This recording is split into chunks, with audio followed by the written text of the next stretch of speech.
5 ওয়াক্ত নামাজও যদি প্রতিদিন পড়ো তাইলেও একদিন মরে যাইবা, আর প্রতিদিন নাফরমানি করলেও মরেই যাইবা।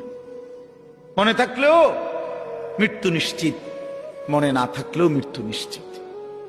হাসলেও মরে যাবেন, কাঁদলেও মরে যাবেন, সুখেও মরে যাবেন, দুঃখেও মরে যাবেন। রাজপ্রাসাদের অট্টালিকায় যে সেও মরে যাবে, জীর্ণ কুঠির কুড়ে ঘরে যে সেও মরে যাবে।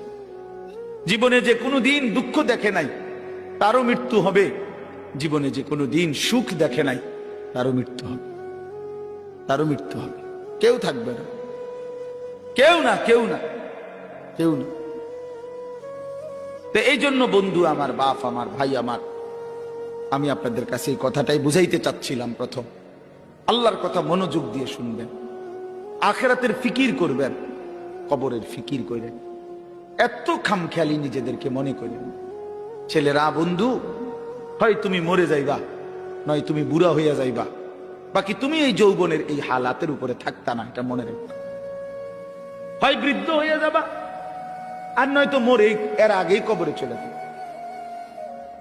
বিশ্ববিখ্যাত বুজুর্গ হাসান বসরি রাহমাতুল্লাহ আলাইহি তিনি বলতেন, ইয়া মাশারাশ শাবাব ইন্না যারআ কাদ তুদরিকুল আহাতু ক্বাবলা আন ইয়াবলুগা। তিনি যুবক দেখলে বলতেন, যুবক মনে রাখো, সব ফুল, সব ফল পরিপক্ক হয় না, পাকে না, এর আগে ঝরে যায়।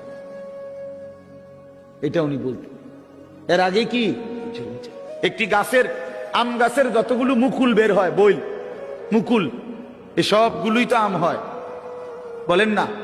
বলো যুবক ভাই, বলো না, সব আম হয় না। সবগুলো ছোট আম যে কয়টা হয়, এ সবগুলোই কি বড় হইয়া পাকে? ঝরেই যায়, ফুল ঝরে যায় বেশি, ছোট ছোট আম এগুলো ঝরে যায় বেশি, টিকে অল্প কয়টা। তো তিনি বলতেন যে ঝরে যায় বেশি, কিশোর, তরুণ, যুবক এই অবস্থাতেই ঝরে যায় বেশি, মরে যায়। এই কোরআন শরীফের আয়াত তো আল্লাহ এটা বলছে, অবিনকুম মান ইয়াতাওয়াফা। শক্তি আসতে আসতে, পৌঁছতে পৌঁছতে, বৃদ্ধ হওয়ার আগে আগেই অনেককে আমি আল্লাহ মৃত্যু দিয়ে থাকি, আর কাউকে বৃদ্ধ চূড়ান্ত বুড়া পর্যন্ত পৌঁছে। এই গত 1 সপ্তাহ হয় নাই, 1 সপ্তাহ হবে, আমার আপন মামি মারা গেছে, আমার বড় মামি। আমি গেছি জানাজায়। তো আমার খালারা, আমার সব খালাতো ভাই বোন, আত্মীয় স্বজন বলা যায়, সব আসছে মামির জানাজায়, আমরাও ছিলাম। তো আমার মেজো খালা